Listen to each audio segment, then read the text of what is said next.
নমস্কাৰ এই মুহূৰ্তত আহি পৰিছে ৰাতিপুৱাৰ কিবা এটা বিগ ব্ৰেকিং নিউজ। আজি হৈছে 22 জুন। গোটেই অসম তথা ভাৰতৰ বিভিন্ন প্ৰান্তৰ পৰা যুগুত হৈছে কেইবাটাও গুৰুত্বপূৰ্ণ খবৰ। লাখ লাখ মানুহৰ একাউণ্টত চৰকাৰে সোমাই দিব 2000 কোটি টকা। যিসকল ব্যক্তি নতুনকৈ পিএম কেছৰ বাবে আবেদন কৰিছে সেইসকলৰ বাবে এটা গুৰুত্বপূৰ্ণ খবৰ মুকলিছে। লগতে আত্মসহায়ক গোটৰ প্ৰতিজন সদস্যক চৰকাৰে প্ৰদান কৰিব 10000 কোটি টকা। চৰকাৰে কেইবাটা গুৰুত্বপূৰ্ণ সিদ্ধান্ত গ্ৰহণ কৰিছে। অৰুণোদয় আঁচনিৰ নতুন কেনেকুৱাকৈ আবেদন কৰিব, লগতে অৰুণোদয়ৰ প্ৰতিজন হিতাধিকাৰীক চৰকাৰে প্ৰদান কৰিব 1450 টকাকৈ। আজিৰ আমাৰ প্ৰথমটো খুবেই গুৰুত্বপূৰ্ণ খবৰ হৈছে অসমবাসীৰ বাবে এটা ডাঙৰ খবৰ। পিএম কিষাণৰ প্ৰতিজন হিতাধিকাৰীৰ বাবে এটা গুৰুত্বপূৰ্ণ খবৰ। যদি আপুনি নতুনকৈ আবেদন কৰিছে আপোনাৰ এখন এপ্ৰুভ হৈছে নে নাই নিশ্চয় আপুনি কমেণ্ট কৰিব। যদি এপ্ৰুভ হৈছে নিশ্চয় আপুনি টকা লাভ কৰিব। আৰু যিসকল ব্যক্তিৰ এতিয়ালৈকে এপ্ৰুভ হোৱা নাই আপুনি কি কৰিব, আৰু যিসকল ব্যক্তিৰ এপ্ৰুভ হোৱা নাই পিএম কিষাণৰ বাবে আবেদন কৰিছে নিশ্চয় আপুনি কমেণ্ট কৰি জনাব। আৰু যদি আপোনালোকৰ এপ্ৰুভ হৈছে আপুনি টকা পোৱা নাই অতি শীঘ্ৰে আপুনি ইকেৱাইচিটো কমপ্লিট কৰি লওক। যদি আপুনি ইকেৱাইচি নকৰে তেন্তে কিন্তু আপুনি টকা নাপাব। লগতে যিসকল ব্যক্তিয়ে নতুনকৈ ৰেজিষ্ট্ৰেশ্যন কৰিছে আৰু যদি আপোনাৰ সেইখন এপ্ৰুভ হোৱা নাই তেনে ক্ষেত্ৰত আপুনি কি কৰিব, এপ্ৰুভ নোহোৱা প্ৰতিজন ব্যক্তিৰ কৰিব লাগিব এটা বিশেষ কাম, যিখন আপোনালোকৰ কৃষি বিভাগ বা এগ্ৰিকালচাৰ অফিচ বুলি কোৱা হয়। সেইখন অফিচত গৈ আপোনালোকৰ সম্পূৰ্ণখিনি নথি পত্ৰ জমা দিব লাগিব। যেনেকুৱা আপোনালোকৰ জমাবন্দী কপিটো লাগিব, লগতে আপোনাৰ আধাৰ কাৰ্ডটো লৈ যাব লাগিব। লৈ যোৱাৰ পিছত আপোনালোকৰ সেইখন ডিষ্ট্ৰিক্টৰ পৰা ভেৰিফাই কৰিব লাগিব। আপুনি এতিয়া আপোনালোকৰ ষ্টেটাছটো আপুনি চেক কৰক। আপোনাৰ ষ্টেটাছটো কি দেখুৱাইছে নিশ্চয় আপুনি কমেণ্ট কৰি জনাব। আপোনালোকক নেক্সট ভিডিঅ'ত সম্পূৰ্ণকৈ জনাম যে আচলতে আপুনি ষ্টেটাছটো কেনেকুৱাকৈ চেক কৰিব। আপুনি এটা কাম কৰিব, পিএম কিষাণৰ পৰ্টেলত লগ ইন কৰিব। লগ ইন কৰাৰ পিছত আপুনি তাত এটা অপশ্যন দেখা পাব ষ্টেটাছ অফ সেল্ফ ৰেজিষ্টাৰ্ড। আপুনি তাত ক্লিক কৰক। ক্লিক কৰাৰ পিছত আপোনাৰ আধাৰ কাৰ্ডৰ সহায়তে সম্পূৰ্ণখিনি চাই ল'ব পাৰিব। আৰু যদি আপোনালোকৰ সম্পূৰ্ণকৈ সেইখন ৰিজেক্ট হৈ গৈছে তেনে ক্ষেত্ৰত আপুনি তাত এটা অপশ্যন দেখা পাব, চাওক ইয়াতে সম্পূৰ্ণকৈ দিয়া আছে updation of self registered farmer. Just আপুনি তাতে ক্লিক কৰক। ক্লিক কৰাৰ পিছত যদি আপোনাৰ ৰিজেক্ট হৈছে তাৰ পৰা আপুনি সম্পূৰ্ণকৈ চাই ল'ব পাৰিব। আপুনি আকৌ সেইখন ৰিছাবমিট কৰিব পাৰিব যদি কোনো ধৰণৰ সমস্যা আছে। আৰু যদি আপোনালোকৰ ষ্টেটাছত কোনো ধৰণৰ এপ্ৰুভ বাই ডিষ্ট্ৰিক্ট লেভেল দেখাইছে তেনে ক্ষেত্ৰত নিশ্চয় আপুনি কমেণ্ট কৰিব। আপোনালোকক সম্পূৰ্ণকৈ সহায় কৰা হ'ব আপোনালোকৰ কি কৰিব লাগিব। আৰু যদি আপোনালোকে সেইখন সম্পূৰ্ণকৈ এপ্ৰুভ হৈ গৈছে আপুনি কেনেকুৱাকৈ চেক কৰিব আপোনাৰ এইখন এপ্ৰুভ হোৱাৰ পিছত কিয় টকাটো সোমোৱা নাই, তেনে ক্ষেত্ৰত আপুনি বেনিফিচিয়াৰী ষ্টেটাছত ক্লিক কৰক। ক্লিক কৰাৰ পিছত তাতে চাওক আপোনাৰ ইকেৱাইচি লগতে লেণ্ড ছেডিং আধাৰৰ লগত বেংক একাউণ্ট সকলোকেইটা আপোনাৰ তাতে ইয়েছ আছে নে নাই।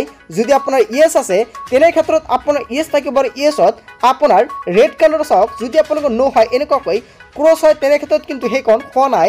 আৰু যদি ৰাইট গ্ৰীণ কালাৰ ৰাইট দেখুৱায় তেনে ক্ষেত্ৰত কিন্তু সম্পূৰ্ণকৈ ঠিকেই আছে। আপুনি এইকেইটা কাম সম্পূৰ্ণকৈ চেক কৰি লৈ লওক। যদি আপোনাৰ কিবা অসুবিধা আছে পিএম কিষাণৰ প্ৰতিজন হিতাধিকাৰীৰ নিশ্চয় আপুনি কমেণ্ট কৰি জনাব। আপোনালোকক সম্পূৰ্ণকৈ সহায় কৰিম। তাৰপিছত অসমবাসী ৰাইজক জনাইছো আমাৰ 2 নম্বৰটো খুবেই গুৰুত্বপূৰ্ণ খবৰ, লগতে এটা ডাঙৰ খবৰ।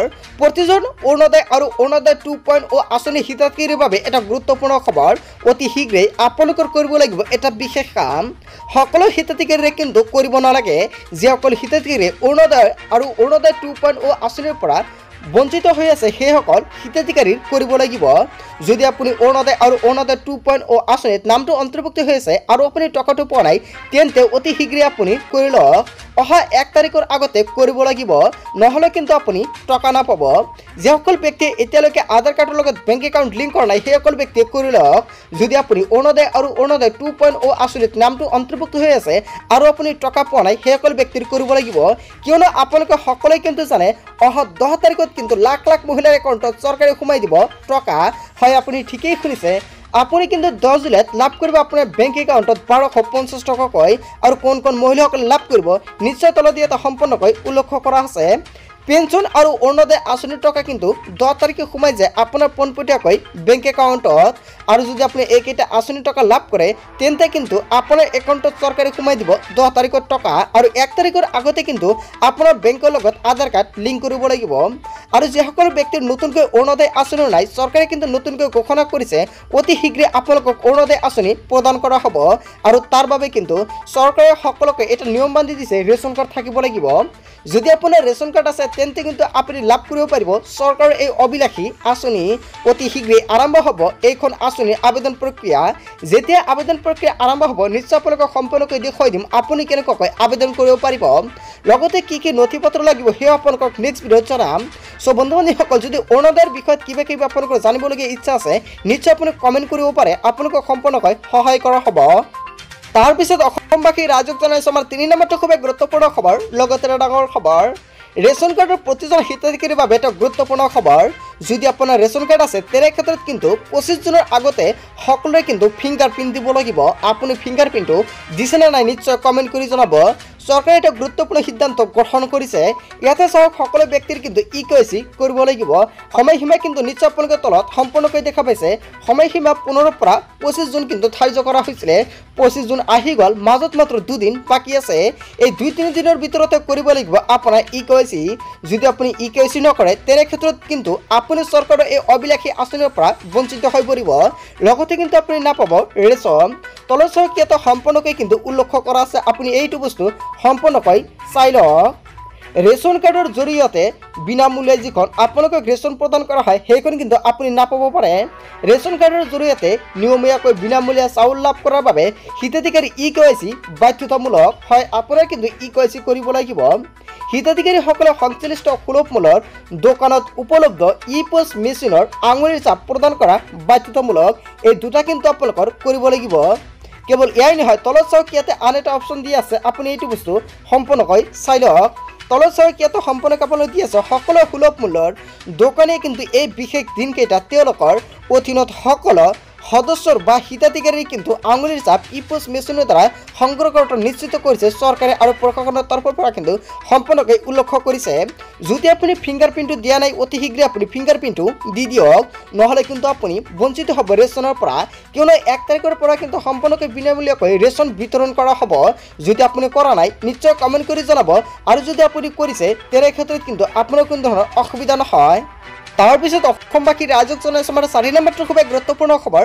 লগতে এটা ডাঙৰ খবৰ ৰেচন কাৰ্ডত যদি আপোনালোকৰ কোনো ধৰণৰ নাম এড কৰিবলগীয়া আছে তেনে ক্ষেত্ৰত আপুনি এতিয়া কৰি লওক কিয়নো সময়সীমা কিন্তু 28 জুনলৈকে বান্ধি দিয়া হৈছে ৰেচন কাৰ্ডৰ প্ৰতিজন হিতাধিকাৰীৰ বাবে এটা ডাঙৰ খবৰ তলত চাওক ইয়াতে সম্পূৰ্ণকৈ উল্লেখ কৰা আছে নতুন ৰেচন কাৰ্ড লাভ অথবা ৰেচন কাৰ্ডত নাম অন্তৰ্ভুক্ত কৰাৰ বাবে যাৱতীয় তথ্য প্ৰদানৰ বিশেষ কাৰ্যসূচী গ্ৰহণ কৰিছে চৰকাৰে এয়া কিন্তু শ্ৰমিকসকলৰ কৰিব লাগিব যদি আপোনালোকৰ ই-শ্ৰমিক কাৰ্ড আছে তেন্তে আপোনাৰ বাবে এটা ডাঙৰ খবৰ শ্ৰমিকসকলে e-shramik.gov.in পৰ্টেলত পঞ্জীয়নভুক্ত হোৱাটো বাঞ্ছনীয় যদি আপোনাৰ ই-শ্ৰমিক কাৰ্ড নাই তেনে ক্ষেত্ৰত কিন্তু আপুনি কৰিব নোৱাৰিব যদি আপোনাৰ শ্ৰমিক কাৰ্ডটো নাই বা ই-শ্ৰম কাৰ্ডটো নাই তেন্তে এতিয়া আপুনি ই-শ্ৰম কাৰ্ডটো বনাই লওক লগতে কেনেকুৱাকৈ আপুনি পঞ্জীয়ন কৰিব যদি আপুনি নাজানে তেনে ক্ষেত্ৰত নিশ্চয় আপুনি কমেণ্ট কৰি জনাব নিশ্চয় আপোনালোকে সম্পূৰ্ণকৈ আন এটা ভিডিঅ'ত সম্পূৰ্ণকৈ দেখুৱাই দিম কেৱল ইয়াই নহয় সময়সীমা কিন্তু নিশ্চয় আপোনালোকে তলত দেখা পাইছে আৰু এই সময়সীমাৰ ভিতৰত কিন্তু আপোনালোকৰ কৰিব লাগিব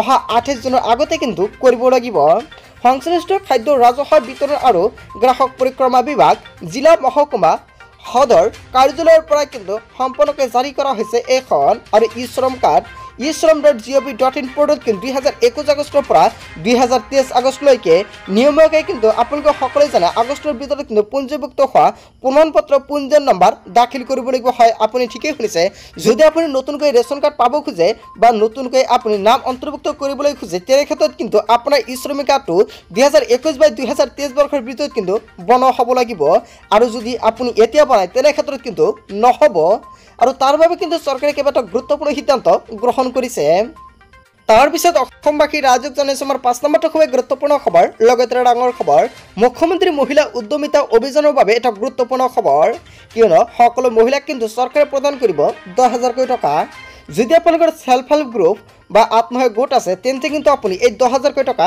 লাভ কৰিব গ্ৰামাঞ্চলৰ আত্মসহায়ক গোটৰ সকলো সদস্যক কিন্তু চৰকাৰে প্ৰদান কৰিব 10,000 টকা আৰু কিমান মানুহক চৰকাৰে প্ৰদান কৰিব চাওকিয়াত সম্পূৰ্ণকৈ উল্লেখ কৰা আছে 39,67,743 গৰাকী মহিলাক কিন্তু 10,000 টকা প্ৰদান কৰিব চৰকাৰে কেৱল ইয়াই নহয় চৰকাৰে কেইবাটাও গুৰুত্বপূৰ্ণ সিদ্ধান্ত গ্ৰহণ কৰিছে আত্মসহায়ক গোটৰ প্ৰতিজন সদস্যৰ বাবে ইয়াতে চাওক তলত সম্পূৰ্ণকৈ উল্লেখ কৰিছে প্ৰতিগৰাকী যোগ্য হিতাধিকাৰীক ন্যূনতম 25,000 টকাৰ বেংক ঋণৰ লগতে হিতাধিকাৰীক 12,500 টকা কিন্তু মূলধনী ৰাজসাহায্য হিচাপে প্ৰদান কৰিব চৰকাৰে লগতে প্ৰতিজন হিতাধিকাৰী একেলগে অনুদান লগতে ৰাজসাহায্য আৰু ঋণ হিচাপে ন্যূনতম 47,500 টকা লাভ কৰিব নগৰ অঞ্চলতো মুখ্যমন্ত্ৰী মহিলা উদ্যমিতা অভিযান নগৰৰ জৰিয়তে প্ৰায় 2.5 লাখ আত্মসহায়ক গোটৰ সদস্যক সামৰি ল'ব চৰকাৰে এই আঁচনিত।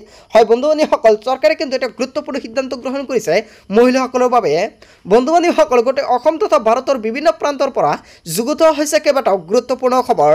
এনেবোৰ খবৰ নিতৌ পাই থাকিবলৈ চেনেলটি ছাবস্ক্ৰাইব কৰি ভিডিঅ'টোত এটা লাইক কৰিবলৈ নাপাহৰিব। চ' থেংক ইউ ফৰ ৱাচিং ফুল ভিডিঅ'।